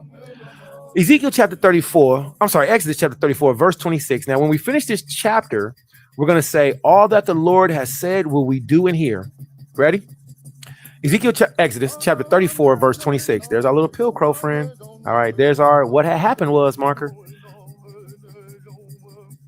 Ezekiel chapter 34, let's go down. Yes, let's start back here. All right, verse 26. The first fruits of thy land thou shalt bring unto the house of Yahweh the Elohim. Thou shalt not see the kid in his mother's milk. And Yahweh said unto Masha, write thou these words, for after the tenor of these words I have made a covenant with thee and with Israel. And he was there with Yahweh 40 days and 40 nights. He did neither eat bread nor drink water, and he wrote upon the tables the words of the covenant, the 10 commandments. And it came to pass when Masha came down from Mount Sinai, with the 2 tables of testimony in Masha's hand. So he had to be brolic. Moses had to be beastie. He couldn't be no scrawny little white dude with a nappy, half yellow beard. Masha had to be a brolic Negro. You climbing up a huge mountain. And when we read what Flavius Josephus says about Mount Sinai, it's really going to bug you out. Mount Sinai was known for being the mountain of God. People knew that his presence was there. And it was a dangerous place to reach because it had sharp precipice, which means you could fall off of it easy. And you mean to tell me Moses carrying two flattened boulders? I don't care if it was two notebooks. If it was two trapper keepers. This man was a superhero by Shema Mashiach Yahushua. So when he came down, we didn't know, and he didn't know, but we knew it because we were afraid of Moses. So you need to paint a different picture in your mind of what Masha looked like. First of all, get all these crackers out your head. Because every year they got a new show that come out. The Chosen, The House of David, the story of Moses, and all of them is devils. All of them. And somebody just said, I heard you say it. But all of them are devils because they keep perpetuating the same lie that Moses was a white man. You got to be the devil that the Bible speaks of to keep telling the same lie. You need to put a new picture in your head. Masha was a dark-skinned Negro man. He was brolic. He was big. He was taller than everybody else. Go and read the book of Jasher. Go and read Flavius Josephus' Antiquities of the Jews. Moses was the head of a general of the Egyptian army. This means he was skilled in combat. He was a trained killer. Moses was a master tactician. He knew how to feed snakes to birds in order to get past this king's secret moat to get inside the city so Moses could take it over. The dude had put, it was Balaam. He had put snakes all around. Masha had to figure it out. That's where you get the symbol of the eagle and the snake on the Mexican flag. Where else did it come from? It came from Moses. The tribe of Issachar put it there. Go and read it. It's right in the book of Jasher. And it came to pass when Masha came down from Mount Sinai with the two tables of testimony in Masha's hand. When he came down from the mount, that Masha wist not that the skin of his face shone while he talked with them. Let's go to our handy dandy Hebrew. We're almost done with this chapter. Salute to you all for hanging in there. All right. Moses' face did what? Came down from Sinai. Testimony. Moses came down. Masha, he whisked. Yadai. You know what Yadai is? Anya Yadai. I don't know. I don't have knowledge. I know not. Yadai. Anya Yadai. I don't know. Everybody knows how to say Anya. You know how to say Anya Ahablaka. You know how to say I, right? Anya. A-N-Y-A. Anya. Now say La'ah. Everybody knows how to say no in Hebrew. No in Hebrew is La'ah. So say La'ah. Now say this word right here. Say Ya Da Ai. This is Ya, such as in Yahweh. This is Da, such as in door or David. And this is Ai, such as in your eyeball. Ya Da Ai Yadai. That's how you pronounce Paleo Hebrew. I know somebody right here just said, "Nuh-uh, it's Yalda." Go ahead and say Yalda if you want to, and Yalda your cell phone down the street from me. I'm going to do the transliteration, which is Yadai, right? So that's how the character is pronounced. The word Yadai, it means to know. So say Anya La'a Yadai. I don't know. Anya La'a Yadai. I don't understand. Anya La'a Yadai. I don't declare. Anya La'a Yadai. I don't teach. Anya La'a Yadai. I don't wists. Past tense.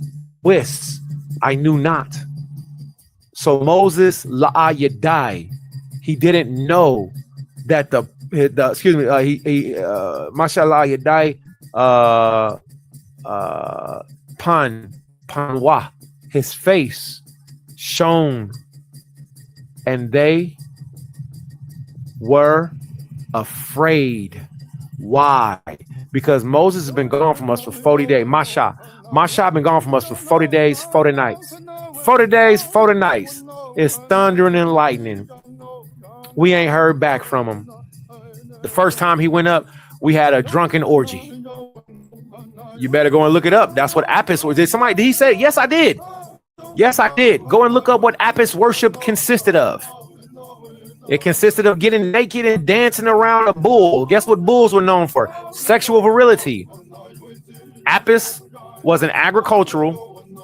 Never mind. You know what? Let's get back into this. So last time I was gone, we wigged out. We followed the Gentiles. The Gentiles, they asked us to, they said, we don't know what's going on with this Moses. So this time we held our peace. We didn't listen to the Gentiles this time. And when Moses came down, the skin on his face was shining and we were afraid of him. So watch this. This makes Moses even more terrifying. And Masha called unto them, and Aharon and all the rulers of the congregation returned unto him, and Masha talked with them. And afterward, all the children of Israel came nigh, and he gave them the commandments, all that Yahweh had spoken with him in Mount Sinai. Now watch this. And Masha, I'm not going to read the word till, because as you see the word till, it's in italics. All right, so I don't want to read the word till because it's in italics, and I just don't want to. You know what I'm saying? So we have Wayakala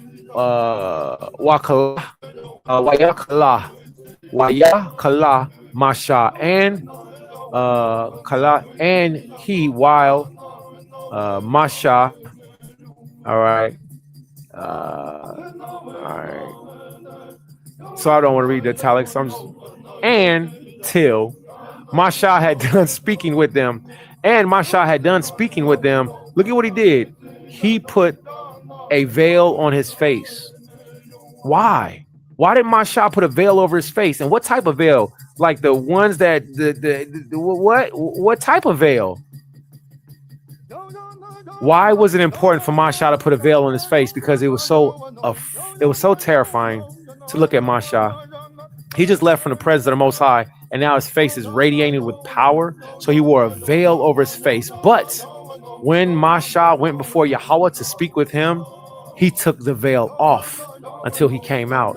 And he came out and spake unto the children of Israel, which he was commanded. And the children of Israel saw the face of Masha, and that the skin of Masha's face shone. And Masha put the veil upon his face again until he went in to speak with him. Repeat after me. Kala Shara, Debar Yahweh, Na'aisha, Wa Nashamai. All that the Lord has said, will we do and hear. We just said all that Yahweh has said we do and hear. When you read the book of Exodus, when we as a family, as a community, right? When we as a community finish reading the law of Yahweh, as we finish reading the chapter, as per taught to us by our elders, and those that were before us, we say this phrase, all that the Lord has said will we do and hear. Why do we say that? Because every time Moses went up and got instructions from Masha, we said, all that the Lord has said we do and hear. Let me show it to you real quick. Let's get Exodus.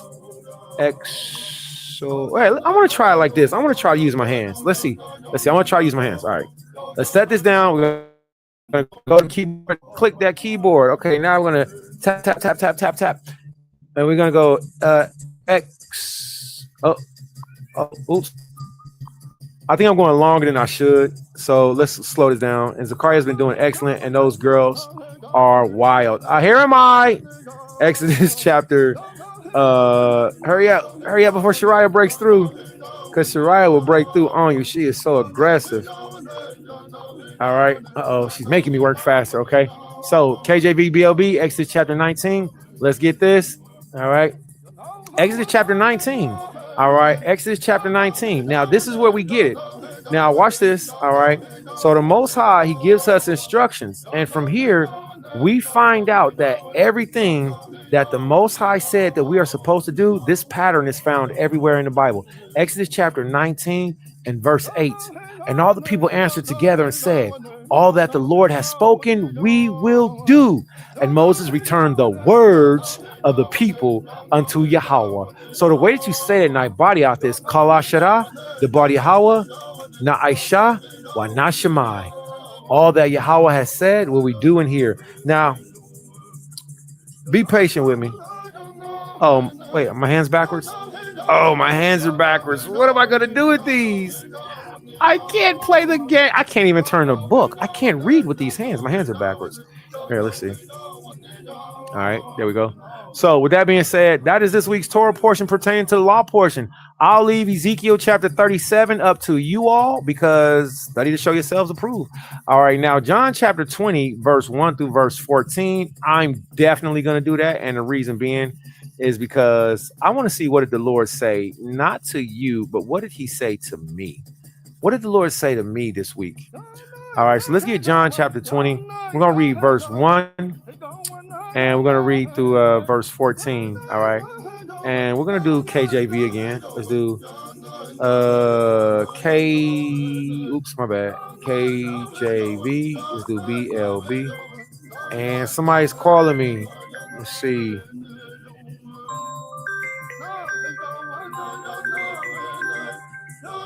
Ooh. Hey, Shalom, mama. Hey, how you doing? Hey, Shabbat Shalom. Loving your voice. I'm on live right now. I'm teaching a class on the Torah. Oh, okay, well, go ahead. All right. Yahweh Shema Leta. Shalom. I'll catch you later. Yes, ma'am. Yes, ma'am. Yes, ma'am. Thank you, mama. All right. Shalom. Bye-bye. Shalom. Bye-bye. All right. Tawadi how halaya. John chapter 20, verse 1. Chapter 20, verse 1 through verse 14. All right, Blue Letter Bible. I want to find my homie. I like Blue Letter Bible. All right.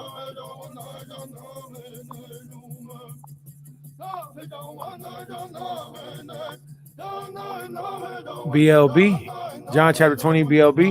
We're going to start from 1 to 14. And again, I want to see what Hamashiach said in this week's Torah portion. And a lot of times when the Torah portion is went through, sometimes we skip the portion. We skip the Torah portion when it comes to Christ. I don't want to do that. All right. So let's get this real quick. So John chapter 20, verse 1. And the first day of the week. Oh, this is one of them. Oh, thank you, Father. Bashama Mashiach Yahushua. You know what, man? Whoever chose to not take this week's Torah portion, they truly, truly, truly are a rotten egg. They truly are a rotten egg. Wow, I get to read this portion. All right, let's get it. And the first day of the week cometh Mary Magdalene early, when it was yet dark. Let me see. I want to zoom in, but I'm having a little bit of complications. So let's just set that down. All right, John chapter 20, verse 1. The first day of the week cometh Mary Magdalene early, when it was yet dark, unto the sepulchre, and seeth the stone taken away from the sepulchre. She runneth and cometh to Simon Peter and to the other disciple, whom Yahushua loved, and saith unto them, They have taken away the Lord out of the sepulchre, and we know not where they have laid him. Peter therefore went forth, and the other disciple, and came to the sepulchre. So they ran both together, and the other disciple did outrun Peter, and came first to the sepulchre. And he stood down and looking in. You outran Peter? Yo, my bad. And stood down and stooping down and looking in, saw the linen clothes lying, yet went he not in. Verse 6. Then cometh Simon Peter following him, and went into the sepulchre, and see if the linen clothes lie, and the napkin that was about the head, not lying with the linen clothes, but wrapped together and placed by itself. I want to speak on this real quick. Pertaining to the napkin and the linen cloth, I want you all to look up the Shroud of Veronica. When you get a chance, look up Veronica. Veronica was the woman that had the issue of blood. And I'm not saying that the Shroud of Veronica has the face of Christ on it. That's not what I'm saying. What I'm saying is that there was a woman whose name was Veronica. She was a Gentile woman. She had the issue of blood. She had a memorial. She existed. So I just wanted to bring that up because Atahallah, go potty, go pee. You don't need to tell me through the door. Go and pee, please. Right now. Go. Yay. Good job. You can do it. Run, pee. Yay. Oh, goodness.